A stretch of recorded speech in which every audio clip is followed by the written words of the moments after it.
So we are seeing a shift. Is that happening where you are? We're seeing how we can work smarter, not harder. So Generation X comes on the scene. Now you've got to understand, I'm going to paint a little picture for you.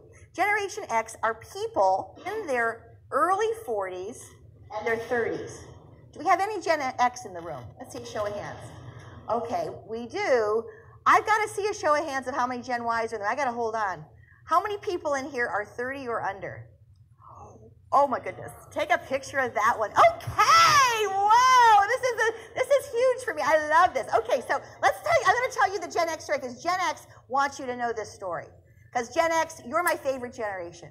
You're my favorite generation because you are wedged in between two of the most self-absorbed generations there are.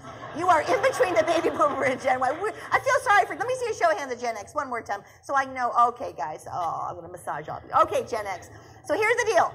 The baby boomer comes on the scene. The baby boomer was raised by traditionalist parents or older. When the baby boomer cried, their parents would say, cry, I'll give you something to cry about. Now those old baby boomers are the Gen X parents, okay, or traditionalists. So they are still being raised by tough parents. This generation was not coddled, okay? In fact, I asked Gen Xers, Gen X, does anybody remember their high school counselor? People go, did we have one? They don't remember because Gen X, we didn't really care about you. We just wanted you to get out and get going. Don't bother us. And so you're a generation that's very self-sufficient, okay? You're self-sufficient because the baby boomer mom goes off to work during the Gen X era. Before that, they were stay-at-home moms like Ozzie and Harriet. Now, that's very old. Now, Gen Y, you probably don't know that either. We'll have to do a little disclaimer on everything so I can explain. Okay, so the baby boomer mom goes off to work. There was no daycare, all right? And we look at the Gen Xer, the oldest child. Is anybody in the front row the oldest Gen Xer? Okay, you were, what's your name? So mom goes off to work and she goes, Lisa, Mama's going off to work. She's nodding. How many brothers and sisters do you have, Lisa? She has one brother. What's their name? So Lisa, I want you to take care of Scott when you get home. I want you to help him get his homework done. Lisa, get your homework done too. And Lisa, could you please get dinner started? Make dinner. I got the crock pot, Lisa. All you have to do is plug it in. I've gotten all set. Set the table. Lisa, could you clean up a little bit so when I walk home, right, I come in the door, the house looks good. And we would leave. And then we'd say, Lisa, if I call you, I'm going to have a code. Because we were afraid that they would come through the phone and find you. I'm going to do 2 rings, and then I'm going to hang up. And then I'm going to call back. Right, Lisa? Lisa's nodding, right? And Lisa, lock the door. Don't let anybody in, right? And we left. We didn't get home till 6, 7, maybe even 8. And what was Lisa doing? She was watching MTV. She wasn't doing anything we told her to do. And Lisa was making tapes. Now, you got to get this, Gen Y. This is what the technology was like when Lisa was 14. Lisa liked a song on the radio. She would get the tape recorder out, and she would push it next to the radio. Listen to this technology.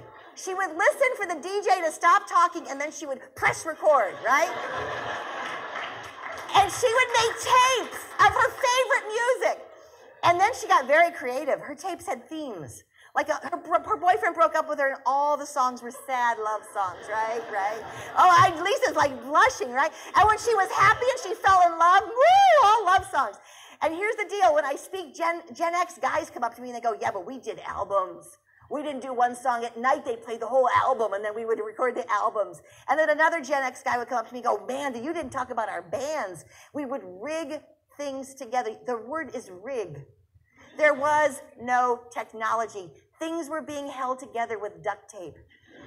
Gen Y, do you know what duct tape even is, right? Because now we just press a button. We've got the symphony behind us, right? We sing to YouTube. You've got everything at your head. But this generation, Generation X, this is a generation that discovered everything for themselves. It's the most creative of all the generations because we left you alone to do what you wanted. And you fell in love with your media, you fell in love with your music, and you didn't want to hide it.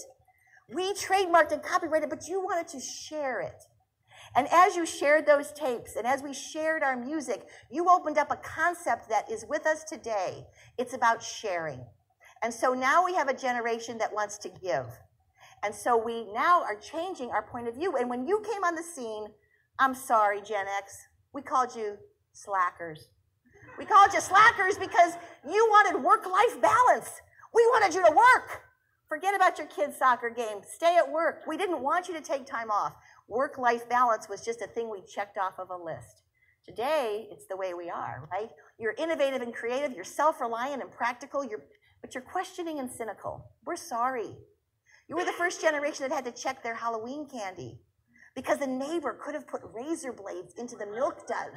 Gen Y, you had no idea. They couldn't go trick-or-treating because pins could be in the fruit.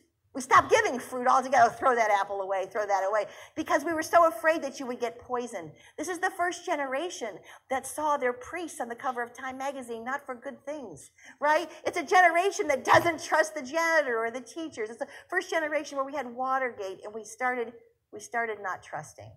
So we have a generation that doesn't buy in. They don't buy in, and they're loyal to people, not organizations. So if they like you, if you're the boss and they like you, they're loyal to you, and they will follow people rather than stay with organizations. And this is a shift in the way we're thinking. And you need to understand the trends, and you need to understand the shifting, because this is where the customer is. And so we are now going to a place of giving. This is a generation who doesn't like hoopla, Gen Y. They're not crazy that you want to have the employee of the day. They think that they don't want the employee of the week. They don't want celebration, right? They really just want honest communication. Gen X, you got to take over leadership right now. It's your time, because we have now the biggest generation. And here's the deal. People say, well, I can't wait for Gen Y to be over. After you, Gen Y, guess what's coming? It's going to be more challenging. They say it's Gen Z. So what's coming is just the tip of the iceberg as to the changes that are being made.